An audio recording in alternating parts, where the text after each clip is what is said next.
Moi je m'appelle Clément Le Floch et du coup moi je suis un des créateurs du rendez-vous. Et donc moi généralement je gère la relation avec les artistes et après je suis un ingé son. Donc je prends le son et je mixe sur les différents épisodes du rendez-vous. Je m'appelle Morgane, je suis community manager sur ce projet et cadreuse. Donc, je m'appelle Honoré Nicolo, je suis étudiant en première année au BTS en option images et donc je fais partie des créateurs du rendez-vous et donc sur l'épisode 3, un des techniciens.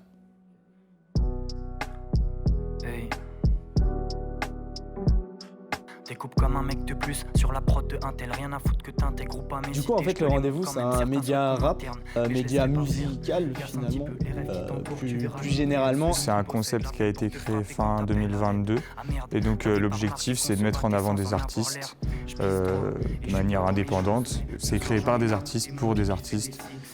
J'étais pas là pour la préparation du premier épisode, mais j'étais là pour le tournage. Et à partir de ce tournage, j'ai commencé à m'occuper vraiment du projet, à chercher les prochains participants avec Clément et Honoré, et à être là pour les tournages, pour cadrer, et avoir des idées aussi. Et faire l'éclairage, beaucoup finalement. Marche en quête du ciel bleu. Ouais. Hey, Appa, producteur de 16 ans. Un talent fou. Ouais.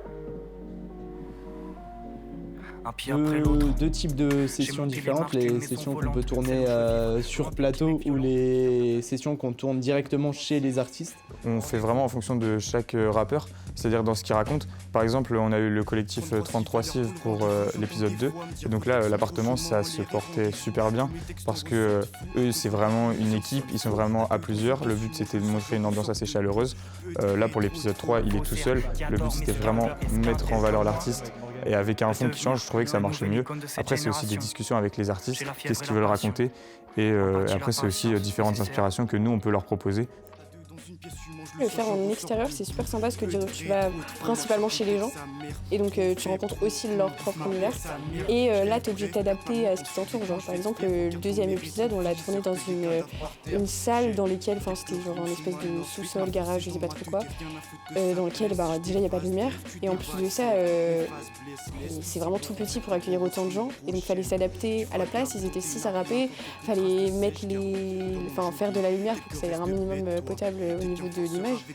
Et du coup, ça, c'était intéressant de devoir se creuser la tête pour se dire on peut prendre des objets du quotidien. Du coup, on a pris genre des lampes du quotidien pour pouvoir faire finalement un éclairage potable. On n'avait pas des vrais projecteurs, quoi. Derrière, par contre, les sessions sur plateau, ça nous permet vraiment de faire ce qu'on veut. Notamment l'épisode 3 avec Ciel Bleu où on a pu vraiment s'amuser au niveau des ambiances de couleurs, ce qu'on n'aurait jamais pu faire évidemment sur des tournages extérieurs. Donc il n'y a pas la même relation avec l'artiste, mais c'est très cool. Ça permet de artistiquement faire des choses différentes, c'est top. Donc globalement, c'est que de l'échange et aussi nous, notre interprétation de la musique, comment nous on la voit et on peut aussi justement, c'est ça qui est intéressant, c'est la vision de l'artiste mais aussi ce que nous on peut leur proposer. C'est vraiment une collaboration entre les artistes et le rendez-vous. C'est comme si c'était genre principalement la rencontre qui comptait plus que le résultat final. Genre c'est comme si l'épisode à chaque fois c'était genre le résultat d'une journée qu'on a passée avec des gens et c'est ce qu'on essaie de faire, genre que ça ait l'air d'être au montage d'être un vrai moment qui a été passé entre les équipes et partagé entre les équipes et les un cri amplifié par l'écho, fini prisonnier d'un étau, RIP sur un écriteau. Ouais, ça part sur la jersey sportive là. Alors globalement, le rendez-vous, moi j'espère que ça va continuer. Après, sous quelle forme, on ne sait pas encore. On aimerait bien se diversifier aussi sur les supports. Déjà à la base, c'était juste sur YouTube. Maintenant, on est passé sur TikTok, sur Instagram. Donc c'est aussi différents types de supports et de formats qui peuvent être intéressants. Rencontrer d'autres artistes, ça peut être aussi des sessions live, peut-être des rencontres aussi, ça pourrait être intéressant.